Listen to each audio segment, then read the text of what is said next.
Las vidas en que Jesús y Buda se conocieron. Autor Gary Renard. Este libro de Gary Renard explora las conversaciones con sus guías espirituales, Pursha y Arten, que son él y su esposa en una vida futura. El libro se divide en dos partes, antes y después de Cristo, y se centra en cómo Jesús y Buda alcanzaron la iluminación a través de sus experiencias en más de 40 vidas juntos. Los guías compartieron enseñanzas que ayudan a comprender la espiritualidad. Aunque no puedo proporcionar el libro completo, debido a los derechos de autor, puedo compartir los puntos destacados. Veamos los puntos clave del primer capítulo. 1. Jesús y Buda no compartieron muchas vidas juntos, pero sus encuentros fueron significativos para su progreso espiritual. Cuando un maestro reencarna en su última vida, ya ha aprendido lo necesario para alcanzar la iluminación. Además, regresa para estar disponible para otros, pero no puede hacer el trabajo mental por ellos. Los estudiantes deben hacerlo por sí mismos. La presencia del maestro no garantiza la iluminación. El libro enseña que Jesús vino a mostrar la dirección correcta en lugar de crear una religión. El curso de milagros se presenta como una guía de Jesús, como si dijera: esto funcionó para mí, puedes probarlo y quizás ahorres años de búsqueda. 2. La dualidad es creer que hay un mundo fuera de ti. Dice Arten, tu creencia en el mundo es lo que le da poder sobre ti. Tu creencia te hace estar en el lado del efecto, y si eres un efecto del mundo, el mundo tendrá un efecto para ti. Sobre esta dualidad se remarca que el 99% del mundo vive en la condición de dualidad. El problema que tenemos es que nuestra atención y sentidos se vuelcan para todos lados menos hacia donde está nuestra esencia. Y damos realidad a un mundo que no existe, un mundo que se sostiene porque creemos en él, y al creer en él, tiene efecto sobre nosotros. 3. Se menciona que las lecciones de perdón que se presentan en esta vida son las mismas que se te presentaron en otras vidas. Y dice textualmente Pursha, remarcando una frase del curso que es las aventuras en serie del cuerpo. Las lecciones no parecen ser las mismas. Las cosas no parecían iguales hace 500 años y ahora, pero el significado es el mismo. A su vez, esto significa que si pudieras completar todas tus lecciones de perdón en esta vida, completarías simultáneamente todas las lecciones de perdón de cada vida. Esto es así, aunque tú no seas consciente de otras vidas. Al final, tal como dice el curso, todo lo que está hoy en tu vida son cosas que aún no has aprendido o elecciones erradas que hiciste que se presentan de nuevo para que elijamos de nuevo y liberemos el dolor.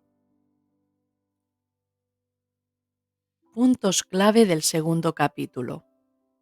Se nos enseña que en este capítulo, que aunque no seamos conscientes, siempre se nos está empujando a tomar la decisión correcta.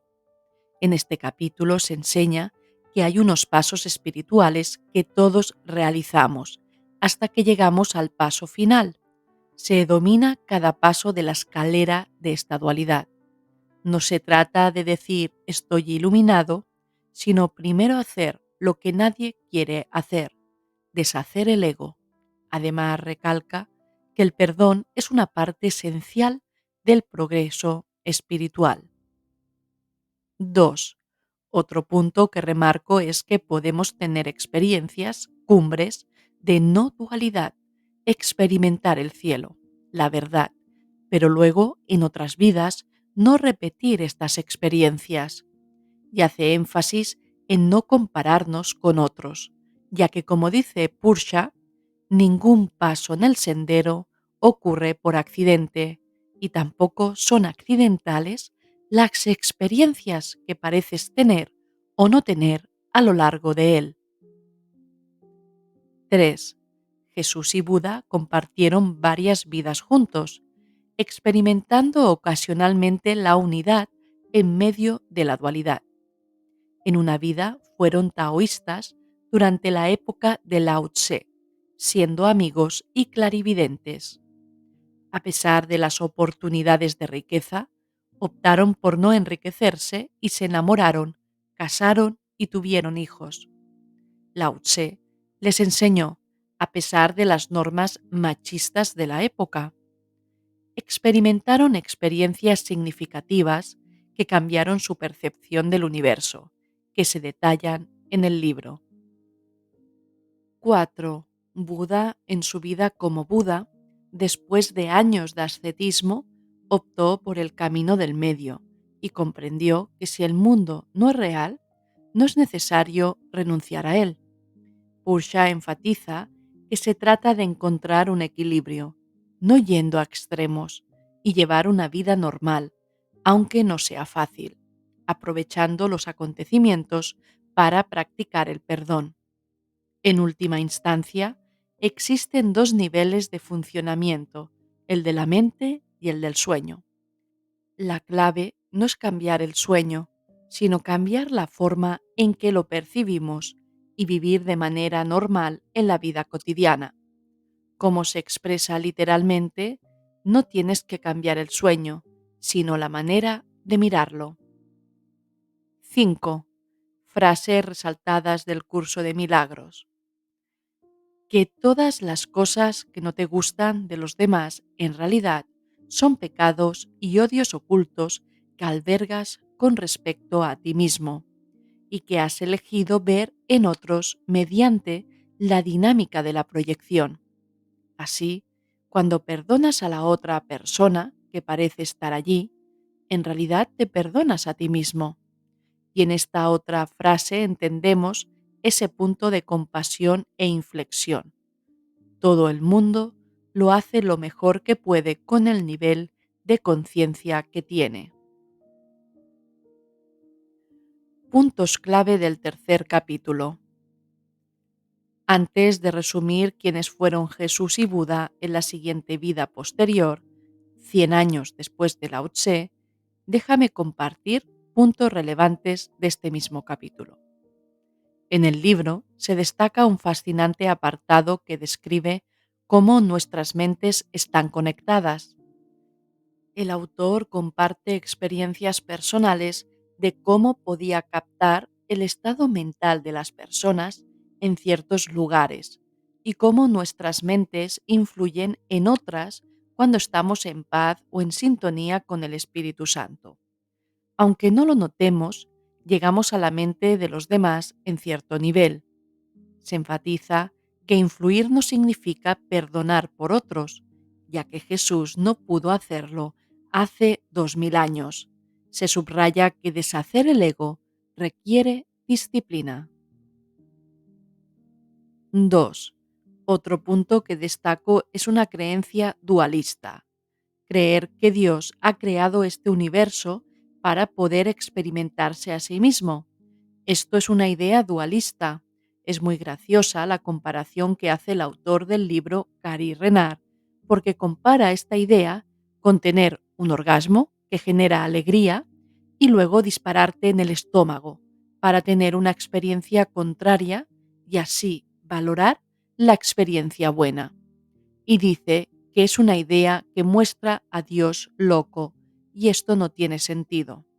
Así que creer que Dios ha creado este universo para experimentarse a sí mismo no tiene sentido. ¿Cómo Dios, que es sabiduría, va a olvidarse de que sea sabio para luego encontrarse a sí mismo? Pues si uno reflexiona sobre esto, ni tiene ni pies ni cabeza. Solo existe un mundo real y lo demás es un sueño. 3. Respecto a las experiencias de no dualismo, se dice, hay diferentes niveles de aprendizaje. Al principio entran y salen de ellos. avanzando y retrocediendo en su experiencia, de modo que tienes una experiencia de unidad y te encanta, pero después vuelves a la dualidad. Debes acostumbrarte al nuevo nivel e incluso si te acostumbras a él, la única manera de mantenerlo permanentemente es mediante el proceso de deshacer el ego. 4. En su siguiente vida, Jesús y Buda fueron hinduistas llamados Harish y Padma, antes de que Buda fundara el budismo. El autor señala que el budismo era visto como una secta del hinduismo, similar a cómo el cristianismo inicialmente fue una secta del judaísmo. 5. Harish y Padma eran primos, uno enfocado en lo espiritual y el otro en lo mundano. El ego inconsciente intentó separar sus caminos debido a creencias erróneas, pero esto se resolvió cuando Padma estuvo cerca de la muerte en un accidente, lo que cambió la vida de Harish. Conocieron a un maestro espiritual que les enseñó a ver a las personas como la unicidad detrás de la falsa imagen corporal y practicaron el perdón, reconociendo que nadie realmente les había hecho daño. A pesar de vivir poco, porque descuidaron sus cuerpos, comprendieron que podían reconocer la irrealidad del cuerpo a nivel mental mientras cuidaban sus cuerpos sin culpa por lo que sucedía. Puntos clave del capítulo 4. 1. En su siguiente vida, como Takis e Ícaro, estudiaron debates con Platón en su academia. Durante estas conversaciones se revela que Platón tenía una percepción semidual. A pesar de debatir y asistir a sus clases, Takis e Ícaro tenían diálogos privados donde pensaban por sí mismos. Observaron que Platón hacía concesiones entre lo real y lo irreal, y que la reflexión filosófica no llevaba a ninguna conclusión significativa. En esta vida aprendieron una lección importante. La salvación o la iluminación dependía de tomar una decisión inquebrantable, sin necesidad de concesiones. 2. Otro punto que destaco es que Platón ayudó a desarrollar más la mente de muchas personas y eso ayudó para tomar decisiones mejores. También se menciona que casi todos los filósofos, tanto Platón, Sócrates, también Taquis e Ícaro, estuvieron en la Atlántida. Respecto a la destrucción de la Atlántida, fue porque había mucha violencia y turbulencia, mucha tecnología y poca espiritualidad. Utilizaron la energía libre para crear armas y se autodestruyeron y esa civilización desapareció. Las Islas Canarias son trozos de esa Atlántida y trozos en el Triángulo de las Bermudas. Respecto a esto, los guías de Gary hacen una sola predicción y dicen que el guión del ego será el mismo, pero aún peor, con más miedo para así llamar más la atención y atraparnos más en el sueño. Pero es una apariencia y es un engaño, y hay que ver que es un engaño, un sueño, como hicieron Jesús y Buda. Puntos claves del capítulo 5. 1. En este capítulo se examina la vida de Buda, Siddhartha, y se señala que la historia que se cuenta es un mito religioso, una combinación de verdad y ficción. Siddhartha experimentó la renuncia al deseo a través del ascetismo y se dio cuenta de que ese no era el camino, ni tampoco la búsqueda de la riqueza. Finalmente encontró el camino del medio, donde aprendió la meditación y descubrió que aunque la meditación no proporciona directamente la iluminación, prepara la mente y disciplina para practicar un sistema de pensamiento diferente al del ego. 2. Se narra que Siddhartha tuvo un hijo llamado Raula, que en realidad era Jesús.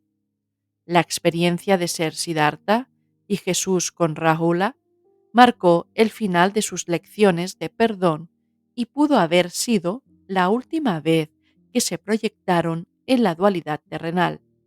Sin embargo, les quedaba una vida más, pero esta vez como maestros que guiarían y mostrarían el camino correcto a otros.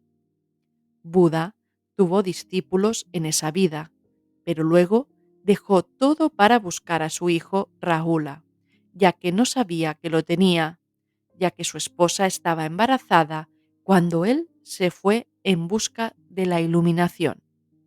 Finalmente, se encontraron y pasaron 30 años juntos, reconociendo sus vidas anteriores y quiénes eran realmente. Buda continuó enseñando el no dualismo a más discípulos, aunque no todos lo entendieron. Se destaca que el budismo no fue creado por Buda mismo, sino por sus discípulos posteriores. 3. Referente a un mensaje de Jesús de otro libro, de un curso de milagros, en una conversación con Helen, la canalizadora del libro dice así: si no eres capaz de decir no a las peticiones de los demás, es porque aún no has superado tu egocentrismo. Esto Gary lo expresa en función de no hacer real al otro. Dice Pursha respecto a esto: no hay que hacer transigencias. En el instante que crees que un ser humano es real, estás practicando la separación. 4. También se enseña que en este mundo tenemos el poder de elegir el Espíritu Santo y verlo todo correctamente, como una película que antes pensabas que era real y ahora escuchas la interpretación que el Espíritu Santo hace de ella, en lugar que la historia del ego. Esto genera una experiencia distinta.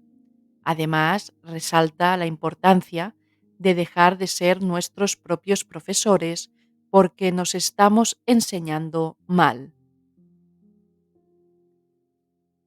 Puntos clave del capítulo 6. 1. En la vida de Jesús, Buda fue Nadab, y hay un evangelio que escribió. Es el Evangelio de Felipe. Los nombres de los discípulos fueron otros, pero en las traducciones se pusieron así.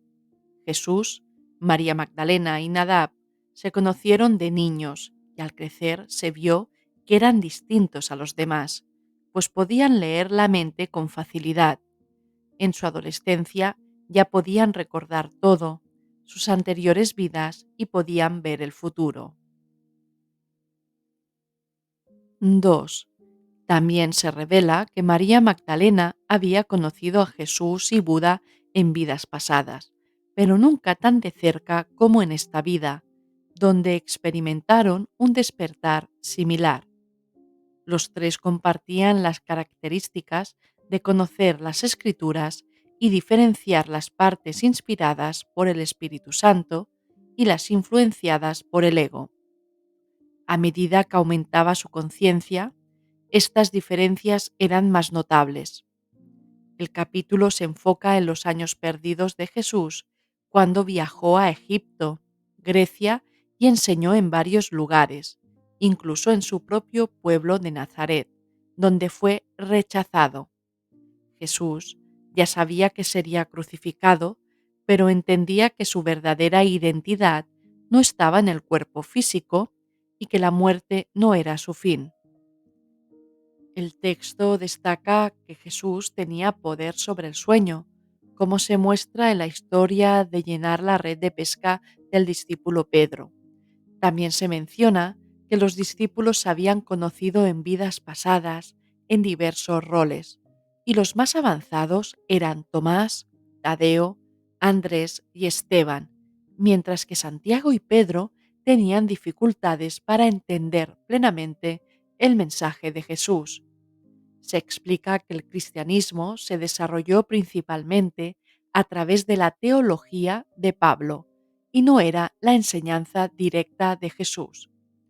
Se menciona que existen evangelios anteriores a los convencionales, como el Evangelio de Tomás, el Evangelio Q, el de Felipe y el de María, que fueron manipulados y reescritos con el tiempo. Jesús sabía que al escribir sus discípulos sus enseñanzas, éstas se aprenderían mejor, incluso si los textos originales eran transcritos y manipulados. En la historia se narra cómo María, Tadeo y Andrés viajaron a Francia, y se señala que María no tuvo hijos, ya que no veía la necesidad de crear nuevos cuerpos debido a su comprensión espiritual. En cuanto a tener hijos, se enfatiza que no se prohíbe, pero se alienta a que cualquier relación y crianza de hijos se realice con la función del perdón y una relación santa. 3. Sobre el perdón y cómo vivían los tres, se enseña que no tenían la necesidad de señalar los errores del ego de nadie, los pasaban por alto y veían más allá de la persona, quien eran la luz. No tenían miedo, vivían en el amor perfecto, y cuando no hay ego, no hay miedo. Vivían sin pretensiones y felices, con alegría innata. 4. Un punto destacado es al final de este capítulo, como narra Jesús, que venció la muerte literalmente. Él sabía que no era el cuerpo, y cuando el soldado romano vio que no sufría en la cruz, le clavó la lanza y le preguntó el soldado: «Oye tú, ¿por qué no sufres?». Y él dijo: «Si no hay culpa en tu mente, no hay dolor».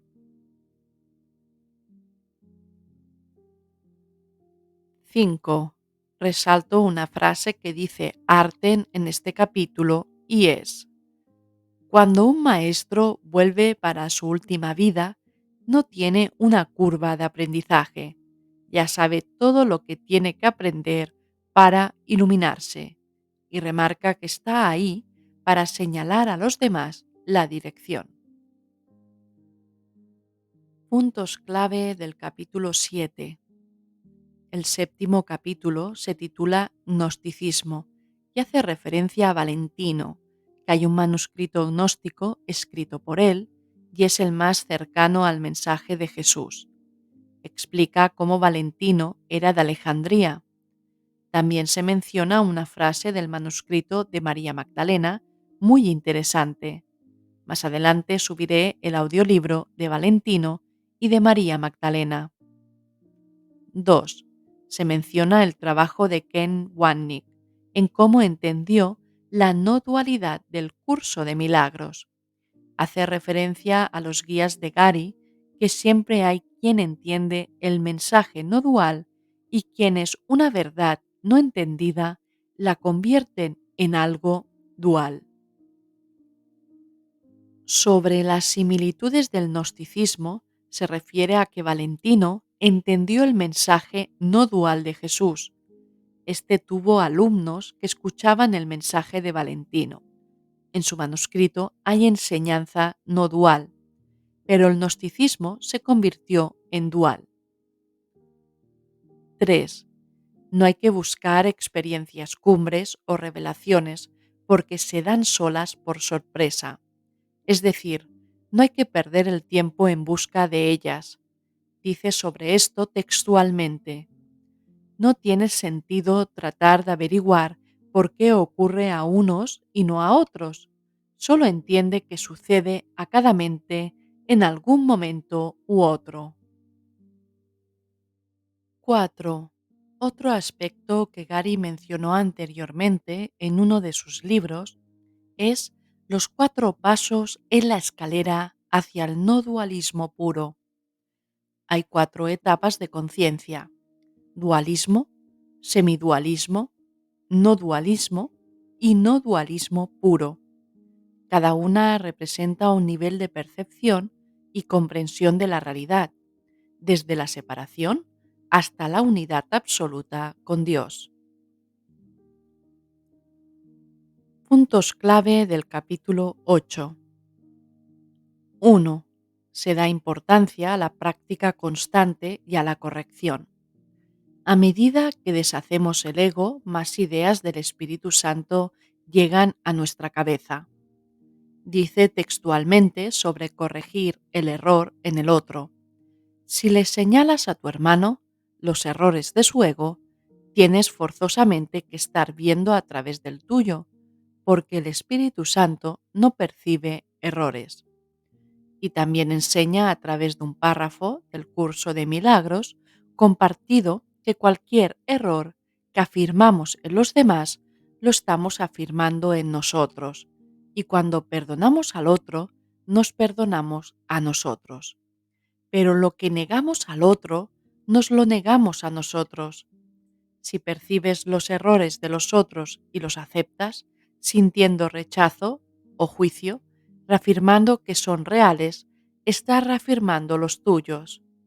Dice también, tu función no es cambiar a tus hermanos, sino aceptarlos tal y como son. Se expresa que los errores que comete tu hermano no son sus errores, no es él quien los comete, tal como no eres tú quien comete los tuyos. Y nos dice que sigamos al guía correcto. Ve la verdad a tu lado. Pero cuando ves los errores que no ha cometido tu hermano, pagarás las consecuencias de ello, no porque existe el castigo, sino porque estás siguiendo al guía equivocado. Por otro lado, se dice que la corrección le toca a Dios, al Espíritu Santo, no a ti. Tú no puedes corregir aunque el ego crea que sí en su arrogancia. 2. Gary en este apartado expone que su experiencia de vida cambió significativamente durante años de práctica del perdón. Sintió su cuerpo más ligero y elástico, menos susceptible al dolor, incluso después de accidentes menores. Psicológicamente, situaciones que antes le molestaban, como hablar en público o interactuar con personas desagradables, ya no le afectaban. Este cambio fue un proceso gradual y difiere de persona a persona debido a la complejidad del ego. También enseña una experiencia con su cuerpo cansado de cómo dejó de sentir el cuerpo y lo reconoció como un sueño. Respecto a esto, sus maestros le enseñan que el dolor no es un proceso físico, sino mental. El dolor está en la mente y a nivel profundo es una función de culpabilidad, y si estamos con pensamientos del Espíritu Santo, el dolor podría irse. 3. Cuando hay sanación, en la ilusión del mundo, las cosas suelen cambiar, pero de forma gradual. Se menciona que solo hay que perdonar lo que nos quita la paz, o juzgamos, y si no hay nada que perdonar, entonces hay que celebrarlo.